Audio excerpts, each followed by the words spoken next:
Today we follow with part two with Richard McGirr.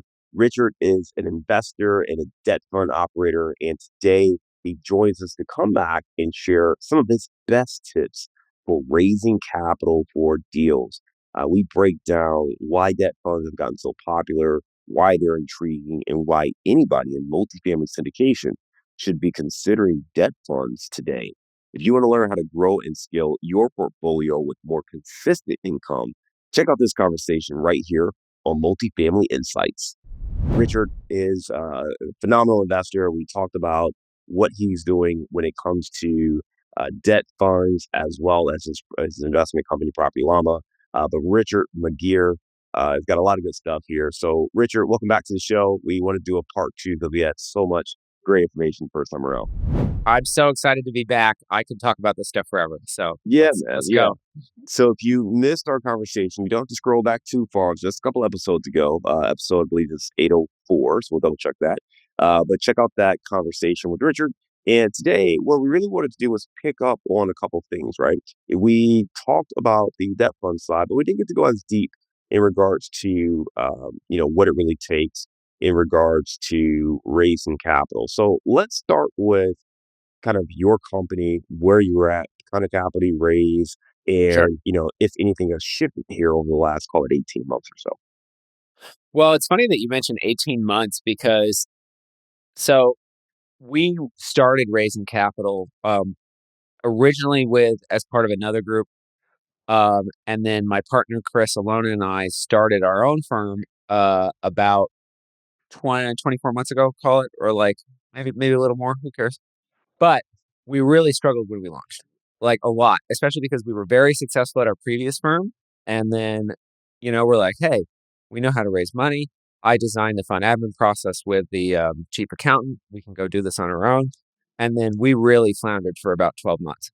And then 20 months ago, or like 24, like you said, we discovered debt funds. Or it's not necessarily that we discovered debt funds. Like we always, even at our previous firm, half the money we raised about like 55 million in 18 months at that firm. Half of that was in debt funds. And the thing that was interesting about it was our head partner at the time was like, "Hey, there's too much money going into this debt fund. We make more money in the development fund and the multifamily fund." Except what ended up happening was that it turns out that the debt fund was actually paying all the salaries. Like it was the one floating the entire company. And the reason for that is because the debt fund is a linear return. Like you get paid interest monthly. There's not like, hey, you got to sell a property or anything like that. No, as soon as you deploy the money, you are making interest every single month. And that therefore, as a fund manager, you are taking your carry every single month, which is a very useful financial model because basically what it implies is when you raise money into a debt fund, you're just creating strips of monthly recurring revenue, which is, of course, like the end all be all of revenue quality is recurring revenue where you don't have to keep selling. Like if you're like heavy into syndications, you're making a lot of acquisition fees and everything like that. But that if you stop raising, those acquisition fees dry up. Big problem. Like I know guys with very successful platforms in the development space who are like, oh yeah, we live one deal to the next, 100%. Even though they're like super successful guys, got well into the nine figures of AUM, they're just like, oh yeah, we live off these development fees and everything like that. With a debt fund, on the other hand, you so we have about where we are today. I'll fast forward a little bit. We've got about 42 million in our own debt fund, give or take. And that throws off just under $2 million a year in carried interest. And the thing is that we could stop working. Not that any of us will, but that at this point in time, myself and my partner Chris and Alona, like we could decide we had enough, and then it would be basically like K1s and customer service. And that, yeah, would that eventually dry up? Sure. But debt funds have just been such a game changer for our company. And then on the other side of that is that we really struggled selling other asset classes. And just today, investors, so the theory goes that when interest rates rise, the predicted behavior, according to mainstream economics, is that investors' time preference for returns gets pulled way in.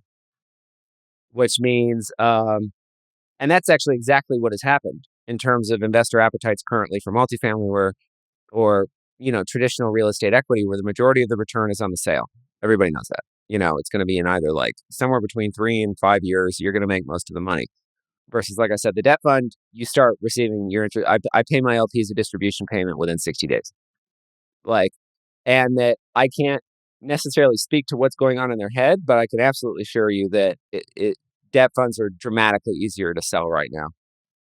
Yeah. And the other thing is the shorter lockup. I mean, I think that's enough to get us started. What's the shorter lockup? Finish that thought. Well, the lockup in a debt fund is typically like somewhere between 12 and 24 months. Like Yeah. our two are 18 and 24. And that there's built-in liquidity because a diversified portfolio of notes, call it like 40, 1/12 of them, assuming that you've been deploying, the same amount every month, just pay off every month.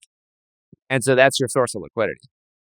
Yeah. You know, Yeah, that's very helpful, Richard. So you talked a couple things there. First of all, just from a capital raising standpoint, when you made the transition, you thought it would be easy. You have the background, you have the chop, you have the relationships, but it wasn't. The first 12 months, you kind of struggled a little bit, a and lot. really you realize a lot. And then you Yeah. realize, hey, the debt fund is what people really want. And actually, at your previous company, that's what was driving the company and kind of keeping the lights on. And that's what people were responding to. And I love the quote you gave that, when interest rates go up and the economy kind of sours a little bit, well, people really shrink their investment horizon, right? They're not going to wait 5, 7 years to get a return.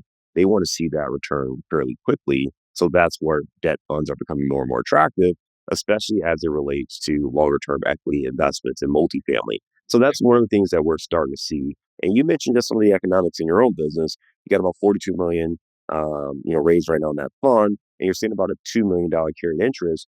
And just to strip this down for folks who maybe aren't as technical, when you say carried interest, you're saying this is the money that you're making off Yeah. of the 42 million in debt, your portion that you guys keep as general Yep. partners, not necessarily what all the LPs make. Is that correct? No, that's correct. Yeah, the LPs are making far more than that. Yeah. So our little piece of that is 2 million. Yeah. And that's off the capital. That's not necessarily origination fees or everything else, All right? the So return. there you Yeah. go. There you go. So just to show, I mean, obviously that's a slice of the return, but it gives you some sense of, hey, you know what, you're not living acquisition fee to acquisition fee. And that's something I know a lot of syndicators struggle with, right? I mean, there's this theory that I know I was sold when I got into the space that you make money, three different times, right? You make money when you buy a deal, you make money when you hold a deal through your asset management fees and returns, and then you make money on the exit. And what has been more true for a lot of syndicators is you make money on the acquisition fee if you charge that. You might get some of your asset management fee as long as the deal is performing. There's Hmm. very little return. And I think this is something that folks maybe didn't get until you really start operating. There really is no return because when you're operating, if you have a pref return on the deal, that pref return pretty much goes to the LPs.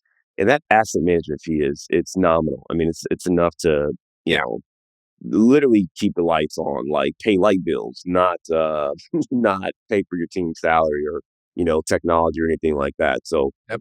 not as much on the asset management fee. So then on the exit, that's kind of the big payoff. So it makes sense that a lot of people are focused on the acquisition because that's where they're getting the bulk of that capital, especially on the upfront time frame. So what you're getting at though is yes, that's there, but that's really challenging for syndicators in particular. And given the changes in the economy and where multifamily is, there's an appetite, and quite frankly, it lines up very nicely with what syndicators are looking for and what investors are looking for in the debt space and doing these debt funds because, hey, you get something that's more consistent. You can really now start to forecast, hey, I'm going to, probably receive X amount every month. And it Yeah. makes it easier to run your business. It's more reliable for the investor because this is a debt position. It's not a long-term equity play. It's more liquid. You're only in for 12 to 24 months as far as that lockout period. And assuming you're spreading this across multiple loans, you have some diversification built in from that standpoint as well. So really, really cool insight. And I appreciate you sharing that. Let's talk more about the practicality of raising capital, whether it's for a debt fund or for kind of a syndication deal. Mhm. But you mentioned the struggles you had. Why do you think you struggle so much out of the gate? I think we struggled so much out of the gate because when we were at our original firm, we picked the lowest hanging fruit bare. And here's the thing, everybody's going to run into that problem eventually. So I think, look, and that's not, there's nothing wrong with low hanging fruit. Like, it's great. I think the vast majority of people, if you're the type of person listening to this podcast, and you're like an educated professional and you made good money and you're in your late 30s or 40s, like, you got a strong network, you can raise some money. Sure. What happens when you've tapped that network? I think that was one major thing. And the second was, I don't know, just having to commit to being like really like the best in the world. And that like we weren't going to be able to wing it and we were going to have to dial in every single part of our operation, from like the messaging to the product selection, such as the debt fund, to micromanaging the sales team, having the best email drip in the world, and really like learning how to, like, you can't be halfway in to raise capital these days. Like, everybody knows raising capital is hard. Like, at this point in time, what it takes today is just a level of intensity from what I've seen that we just had to adopt that or die, is kind of what it came down to. It was like, oh, well, what's going on with the sales team? Originally, we didn't really know that much. We weren't monitoring that hard. And then one day I checked the phone logs and I was like, oh, you made like 20 phone calls last week. You can imagine what happened to that rep eventually, and just realizing that we have to micromanage and optimize, like I said, every single part of our capital raising process and go just like all the way in. I wanna really understand this because I think this is really fascinating, and we don't normally get this deep into the capital raising side of the business. And if it's okay with you, I'd love to uncover that a little bit more, right? Because you talked about, hey, some of the challenges with the product selection, the sales team, and things like that. And I know many listeners are kind of solo entrepreneurs. Yeah. And they're like, yeah, I'm the sales team. I'm the product selection. I'm the one Yeah. figuring out what we do, right? So talk to me about kind of how you structure the business, right? So you hire sales members, sales representatives to go out there and reach out to prospective investors, but just lay kind of what structure you utilize for your company. Okay. So I'll start all the way up. So Yeah. we have our capital group, which is a subsidiary of Property Llama. It's Property Llama Capital. Um, the reason that we have a dialer, and I'll make this very relevant to people that do not have a dialer, is that from what we've seen, the number one metric. Okay, here's something that you have to learn about sales and marketing and success in sales and marketing, is that it is all input driven.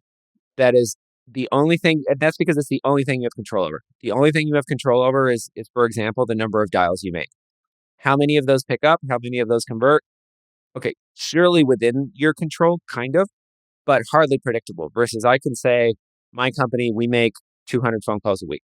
That is something absolutely within my control. And whether you're an independent operator, obviously you probably won't be able to make $200 a week, 200 dials a week, because you're doing all these other things. But that what we've seen is that number of dials a week is one of our absolutely top leading indicators, to the point where when we fixed said problem, and then we went from like the 25 dials a week back up to 100, within 2 weeks we had like 3 times more self commits. Like, making the proper volume of calls and these are calls to new leads, to old leads, following up on people who said that they were going to submit a soft commit and didn't. Um, just mass dials is like the most important metric in our company. Like there's that, and then second place would just be, of course, number of new qualified leads. Yeah. But like basically those two are all I need. If I have enough qualified leads and I make enough dials, we're going to raise a lot more capital. And then if we double that, okay, maybe we're not going to raise twice as much money, but we'll raise almost twice as much money. Yeah. And guess But what? That's what Richard, I can control. listen, I love the way you're breaking this down, right? It sounds so simple, but and Oh, it's sometimes hard. things are simple, it's just not easy, right? Yeah, It's yeah. just not easy. But you're talking about new leads, old leads, just tracking the call volume. Obviously, there's a process there, finding good salespeople and all those things. What are you doing? What are some of the strategies that you're employing or were employing to get those leads kind of in your database to start with? Okay, so I'll tell you what's working today. So I think that a benefit is that where I'm at is well past the low hanging fruit. And I mean that that's a benefit to your audience because now things get much harder, right? Like where we have to go raise awareness to like new people who never heard of me, convince them that I know what I'm doing, convince them that our product is good, and then convince them to like wire me a very significant chunk of their net worth because our minimums are 100K, period. Like we do not go below 100. Oh, and there's a hot tip: raise your minimums. Damn. Like I don't know. Everybody's got to touch the stove with like a 20K minimum one time. Like, don't do that. Like, or touch the stove one time, learn your lesson, raise your minimums. Um, wh- okay. So where are we getting new leads today? Hmm. So I have a lot of thoughts on this.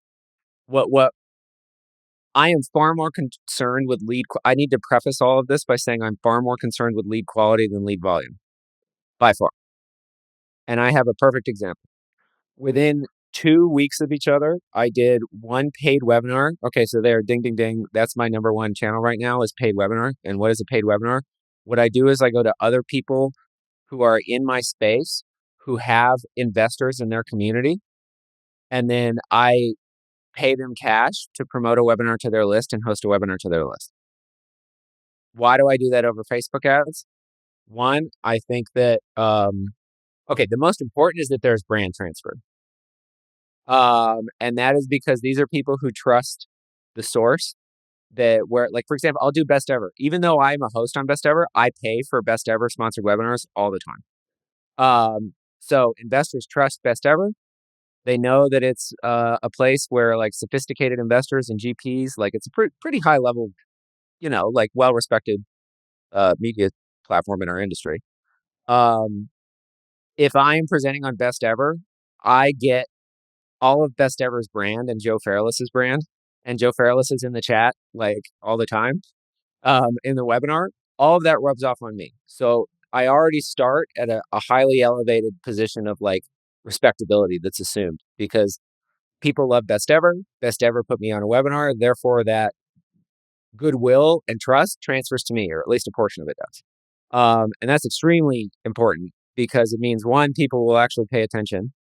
And number two, I have to do a lot less convincing. Or what does that materially mean at the end of the day? A higher percentage of these people will convert and they will convert in less time. Hey, Richard, let me clarify something you're saying there so people understand. What Richard is getting at is he's working with other platforms where people are going to give that platform credit for doing the initial level of vetting. Yeah.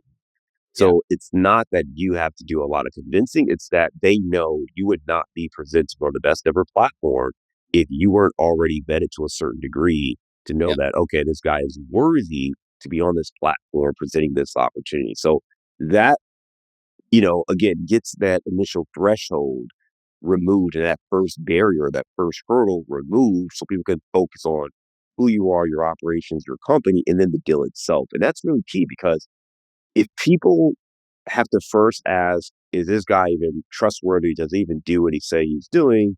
Does he know anything about investing or debt funds? Like they can't even look at the deal, like they may look at the deal and the numbers, but these questions are going to be lingering in the back of their head and they're going to be dragging them down to the point where they can't make a decision. So you have to be able to check that confidence of, okay, this person's credible. They come, with some pretty decent credentials. Now I can lock in on the actual opportunity. Yeah. Yeah. And also like Joe Fairless is in the chat of the webinar, like asking questions. And they obviously have a high opinion of Joe Fairless. And there's a lot of this is just like basic psychology and sociology. When you think you found a great deal, asking the right questions could be the difference in finding a stud or a dud. Listen, we've put together a new guide to help you out. It's called 7 Questions You Must Ask Before Investing in Apartments. Now, in this guide, you're going to learn how to uncover red flags, quickly identify underwriting risk, vet sponsors and team members, and confirm key assumptions. Now, this is a guide that's going to help you be a better investor, whether you're an active investor or you're a passive investor looking to partner with other operators. Asking better questions is the key to identifying great opportunities. So download this free guide. Go to our website, casmoncapital.com/7 questions. That's the number 7 questions. And you can access this free guide today. To make it easy on you, though, we've put a link in our show notes. So you go to the show notes, you can click that link and access the guide right now. This guide's going to help you make better investment choices, asking the right questions to build your portfolio. So be sure to download it today. It's marketing, though. I mean, that's market. That's why brands partner with others, right? That's why you get, endorsements and other things, because you want that rub where it's like, hey, you like this person, or this person does quality things or is highly known for this. Here's our company, right? And that individual, you want people who are going to be somewhat discerning so that that trust is there. For someone who just does it for anyone, well, then you lose a little bit of confidence in that person's endorsement, right? Because like, I'll just do anything for a check. But if it's someone who's discerning, then you're going to say, okay, hey, I know this person would only endorse this if they really believed in it. Yeah. I mean, what this really comes down to, and I'm almost afraid to use this term because it makes it sound negative, but we are 100% hacking trust. Because this is one of the most high trust products I've ever sold in my life, just because it's such a large portion of my average investor's net worth. Also, a lot of money has been lost very recently. We do not beat around the bush about, even within debt funds, these are high risk, liquid alternative investments, like they are. And when it comes to people are not going to close unless they trust you. And so we take a highly conscious kind of stance around that in terms of the actions we take. And that the other kind of angle that we're doing here is that we are paying for access to existing lanes of distribution, not trying to build our own. And that is really about speed and cost effectiveness and risk management. Because if we were to, for example, and that's why I'm on the Best Ever Podcast Network, and that's why my partner Chris is on Passive Pockets, it would take us years and tens of millions of dollars at a minimum to try and rebuild that amount of distribution and that trusted level of, high quality brands, versus the kind of hacky way to get into that is you're like, oh, let's become a host on this. And what do you know? Then suddenly I've got all this massive distribution. And then, so that's called our game. So that's called earned media, where we didn't pay for that. Because for the record, okay, I pay my editor at BEC, but I'm not paying as an ad spot on BEC. I can tell you that much, at least when I'm on my show. Same with Chris. In fact, Chris gets paid by Passive Pockets. However, the money is, of course, a minor consideration compared to built-in distribution. And the thing is that, so that's called earned media. And that's where you should probably start. That's like when you email your favorite podcast and say, hey, can I get on the show? And then they invite you on and you don't pay. That's called earned. Earned is really high quality. The problem is that earned has a very low ceiling in terms of how hard you can push the channel. And that you can either accept that or not. We like to push it, clearly. We raised $24 million last year, and then in Q1 alone, we raised $12 million of this year. And I want to see number go up, straight up. I love watching the number go up. It's odd. That's the game. That's the scoreboard, right? If earned media hits, like I said, it's ceiling pretty low, because there's only so many podcasts. There's only this. If you really also, there's the whole bargaining and deciding, are they going to let you on? And then when does the episode drop and blah, blah, blah, versus paid. Paid is, of course, a great accelerator. If you show up to the same network and you're like, hey, it also lets me get just exactly what I want. I get on a call when I'm talking to a lot of doctors groups, for example, and I'll just say, hey, I have money. I want to do a webinar. Period. That's what I'm looking to buy. Especially because I have a webinar that I know works. And here's another big secret. You don't need to create all these webinars. All you need is one webinar that works really well. So for us, it's our Intro to Real Estate Private Lending webinar. Not a surprise. And that presentation crushes. So therefore, my mission in life is to get as many new people who are qualified to see that presentation as possible at all times. Give the same, I made a joke about the old Bruce Lee joke to my sales team. I was like, I do not fear the man who has written 10,000 webinars. I fear the man who has delivered one webinar 10,000 times, straight up, And so I literally have staff, not full time, but a major part of their duties is literally go find me groups, go find out how much it's going to cost for me to give my webinar. because I I could love get it. so much distribution so much faster if I'm willing to pay. I love it. Richard, let me hit a couple things, man. I love this conversation because it's, we're talking raising capital specifically, but this is really any kind of business where sales and Yeah. marketing is important. Yes, And that's on the correct. sales side, you're talking about the dials, right? You've got to have a list of folks you can reach out to and follow up with. On the marketing side, you're building that funnel, right? You're reaching out, getting these leads. You're doing both earned media, PR, getting out on shows, and getting in front of, kind of a vetted audience of qualified leads to share more about the opportunities that you guys have. I presume from there you capture as many email addresses and contact Yep. information, and then your salespeople follow up with them. And then the It's dials not, begin. and Yeah. then the dials begin, right? And you're following up, and you have the opportunity. So that's on the sales and lead side of it, which we could probably spend another 3 hours going deep on that. I do want to talk about the flip side of that, right? You talked about the product selection and, the quality of the lead. So when it comes to the other side of it, how have you kind of made improvements or where did you see some initial pushback from maybe where you started? I think it's worth spending more time on lead quality because I mentioned earlier that I, I, I value that far more than lead volume. So, and I was halfway through telling the story and then I got on a tangent. So 2 weeks after my last, so every time I've done a BEC webinar paid twice, I've raised $1 million, which is really impressive for the record. That's like 0.5%. I call it media cost of capital because I also have, like, I got to pay my sales team and all this other stuff, but harder to calculate than what I spent on the media. So 0.5% media cost of capital, which is, for the record, like through the roof, third standard deviation result for paid media Yeah, in our space by the day. that's incredible. Yeah. Absolutely. Um, then I ran the same webinar to a large financial planning and or not financial planning. Who's the type of person who does wills? Like a wills Estate and planner. trust. Yeah, Yep. an estate planner with millions of Facebook followers. And that one was a webinar swap. So that's another one. So she got to, because real estate investors love estate planning content and she has really good real estate specific stuff.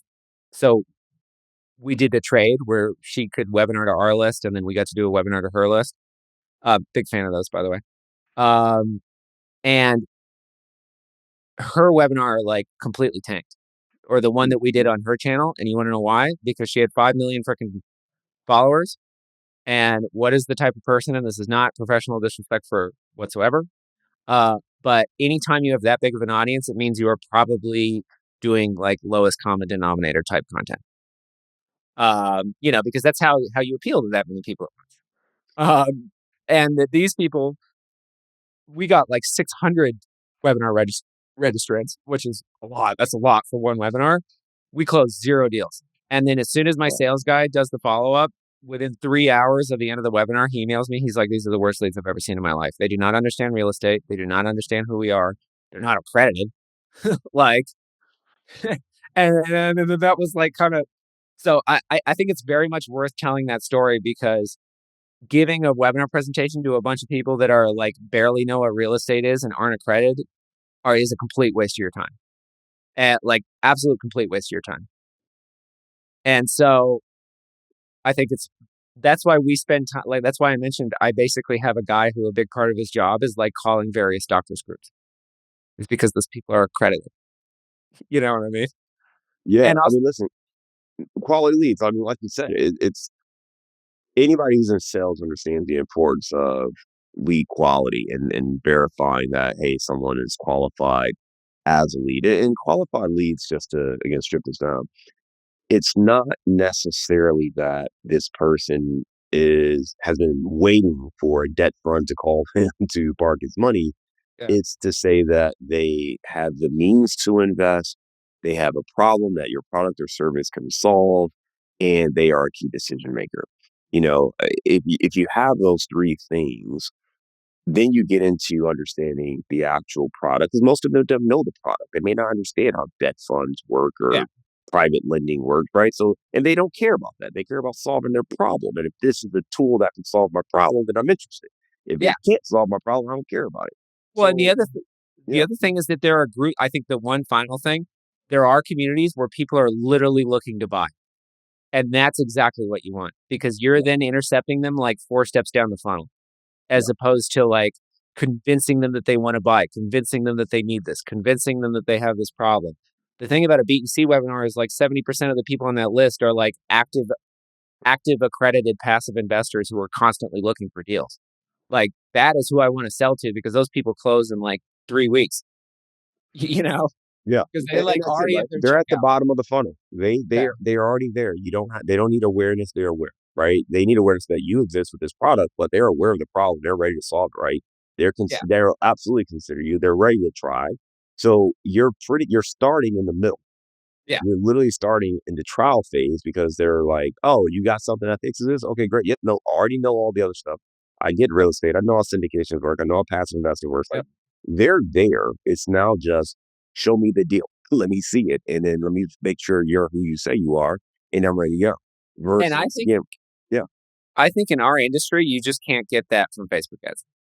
No, not just, I mean, to your point, it's not the Yeah. Facebook guys, but it goes back to where you started with BC as an example. When you have kind of an authority figure in that figure is rooted in the similar or the same business, that's going to carry over and translate so much more versus when you have something that's more vague, like estate planning. Well, estate planning is vague. So that person may not even understand what passive investing in real estate is, yet alone debt funds versus multifamily syndications versus, some other asset class. So that's where it can get challenging. But ultimately, you know, like you said, you found more success the closer someone is to Yep. mimicking the type of investment you're looking to make. So for our listeners there, whether you're looking to do a debt fund or just looking to raise some capital, I want you to think through what Richard hit on. Your best investors, your easiest investors to get on board, they're going to be people who already believe in the opportunity. They Yep. just need the awareness of your specific opportunity. When you're trying to, and it could be a family member, but if you're trying to get somebody who doesn't understand real estate, it's going to be really hard for them to say yes. Versus if you find someone who already believes in real estate, already invests in real estate, and they're just looking for a different type of opportunity, whether it's simply diversification or, hey, I've been investing in these rentals and I'm tired of being a landlord. Yep. This works. I'm just tired of using all my time on this. Those are perfect investors for passive opportunities because they believe in the real estate. They just don't want to do the thing that is eating up a lot of their time. And the thing is that like, okay, so I would say if people really want to dig deep on this, Russell Brunson, who I just constantly talks about this a lot. The beauty of the internet is that communities, like there are all these communities where your dream customer is already congregating and you just have to find them and you need to go to the market.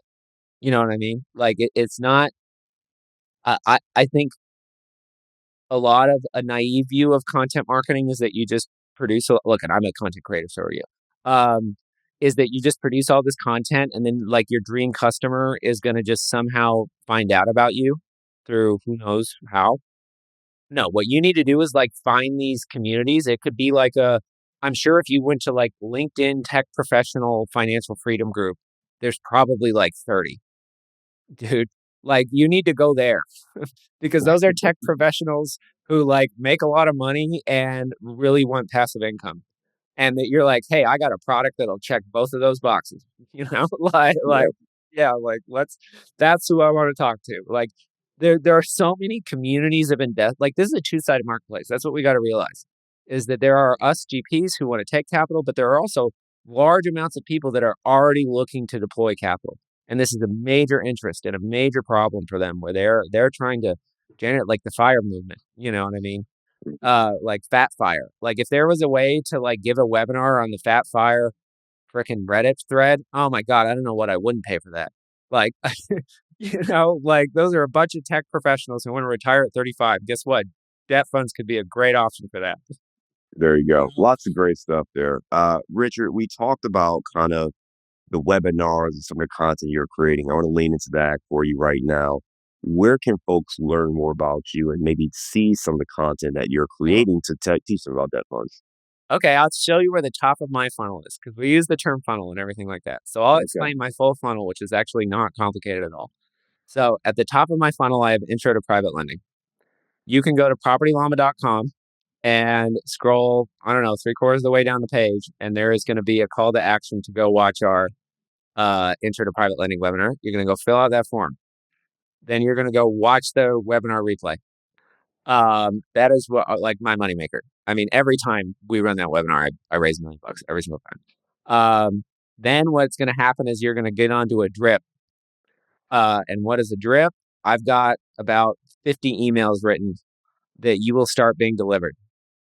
This is where the calls come back. Every time you click a link, my sales team is notified on Slack. You will be called, or at least you should be called, same day. And that is because my sales team, a salesperson's time, this is a big thing, is non-fungible. They cannot call more than 2 people at the same time, or we don't use crazy call center software. We're not like that. I need my salesperson talking to the most engaged, most interested person, because I got like 25,000 people's contact information. Only 100 of them are probably actively in market at the same time or like looking at my deal. So when you click links, or any one of these links, all of my emails have several links in them. If you click them, it means that you are probably researching my fund. You're either viewing my deal room, or you're watching a piece of content we made. And that means that you are in a buying cycle, or odds are you're in a purchase decision at this point, or you are evaluating my product, and then you will receive a phone call. And then that phone call will try and get you into like, hey, who are you? Are you qualified? If you're qualified, all right, here's all the content you need to see. When are you ready to invest? How much are you looking to invest? And then we just kind of get people closed. Yeah. Did that answer your question? But that's my entire process. Is literally like webinar, emails, phone calls, submit a soft commit, close. There you go. I mean, straight enough, right? So first of all, go to propertyllama.com. If you check that out, in the middle of the page, about 2/3 down, you'll find the intro to private lending webinar. You can check that out there. And if you're, like me and love to research what other people are doing, but also interested in investing, we're going to start that drip campaign, right? Where you're getting automated marketing emails with great content, information to help you learn. And if you were to click on some of those links, that's when your sales side kicks in, where they're going to reach out and share a little bit more about the company, learn more about you, and see if it's a fit moving forward. And again, if you don't have the capacity to go as deep as what Richard and his team is doing, take the insight behind it and learn from that. Because one of the tips that I normally give for my coaching clients, and I'll share it here since you were so gracious to open up your insights as well, is whenever you are raising capital for a deal, it's hard to call everybody you ever met and see if they're interested, right? Like, you don't have that much time. You're still trying to push the deal across the line. But pay attention to your data. Who's reading emails, who's opening emails, who's opened twice, 3 times, 4 times, who's clicked various links. When you go to make your calls, even if you don't have a salesperson on your team, prioritize the people who are showing you buying signs, right? People who are genuinely interested in the opportunity. Now, you may call and they say, no, man, I just thought this was real curious, right? Real interesting. Cool. That's fine, right? That's fine. Yeah. But that'll be the majority of your calls. That will be a lot of them, right? But you're going to find people who are like, I'm interested. I just had a question about this. Because they're not, the thing, here's a tip people don't tell you. Those people who are clicking and who are interested, but still on the fence, they don't call you necessarily to share that. No, they will not. Dude, they will not They call you. just won't invest because they're going to make up stories in their head and fill in the gaps. And if you didn't clearly answer every single one of the questions they had, they're just like, oh, okay, well, that's interesting. And you may have missed an opportunity with someone who really wanted to invest, but they didn't want to be sold. And you talk about Russell Brunson, you get into sales and sales techniques. There's a whole theory that most people do want to buy. They don't want to be sold. They want to buy, though. They want to invest. They want to do these things. They love to buy, right? Yeah. But if some folks aren't ready to just make that phone call. It's almost like dating, right? It was like, you want to go up and say something, but you don't want the rejection. So you kind of just sit there, but you want that person to approach you, right? So if you can do the approaching, you're going to be in a much better position to build on that relationship versus sitting and waiting and hoping. Well, I sent the blast to everybody. How come the money isn't pouring in? You got to follow up, right? You got to call these people, answer questions, and you'll be surprised. Sometimes, I've gotten investors where I thought I was clear on something, and maybe the way it was worded wasn't as clear, and someone was not going to invest because they misunderstood. And I clarified. They're like, "Oh, okay, well, yeah, put me down for 100K." And I'm like, Wait, that Dude, was the thing stopping you from investing 100K with me? And it could be something simple as maybe not understanding a term, or, it dude, I could think be it's deeper than that. People just aren't paying attention that hard. Like, we live in our own lives and in our own heads, and then we therefore kind of build a world model where everything revolves around us and that all of my LPs read every single one of my emails. They do not. Like, even when they open it and click a link, they may be like, "Oh, they're at work scrolling and they're like, oh, I got 5 seconds and I'll just see this webinar." And then they open it, they watch 5 seconds, they go back to work. And then that could completely move on, except there was a level of interest there at some point. There Yeah, was some level of interest. And then yeah, when you call them, now you're kind of like forcing the issue upon them. And they're like, yeah, I guess I am actually kind of interested. Like, yeah, and now we can take a little more control of the situation and get them to focus more and like hold their hand through the buying process. But I think the biggest thing is that people just aren't paying attention to you. I you're think that's spot the on. biggest thing in marketing is that no one is paying attention to you, or they are barely, like, you are barely registering. They get, how many emails a day do you get, John? I get like I 300.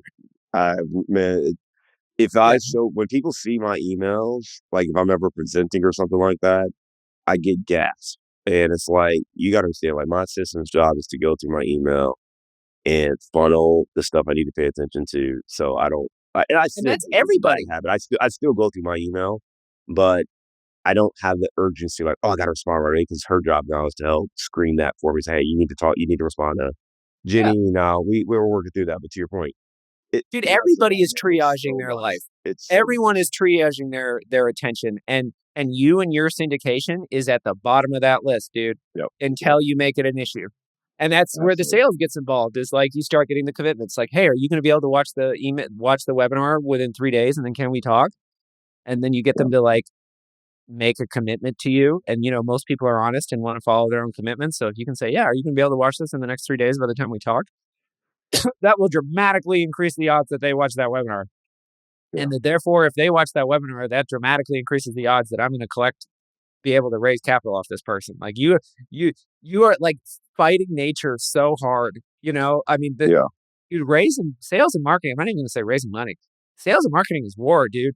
Like, that's what I meant about intensity that I was talking earlier, is like, yeah, I was not aware of the level of intensity that yeah, it was gonna take on every single customer, every single LP, and, like, how many presentations can I give next week? Like, how many leads can I get? yeah.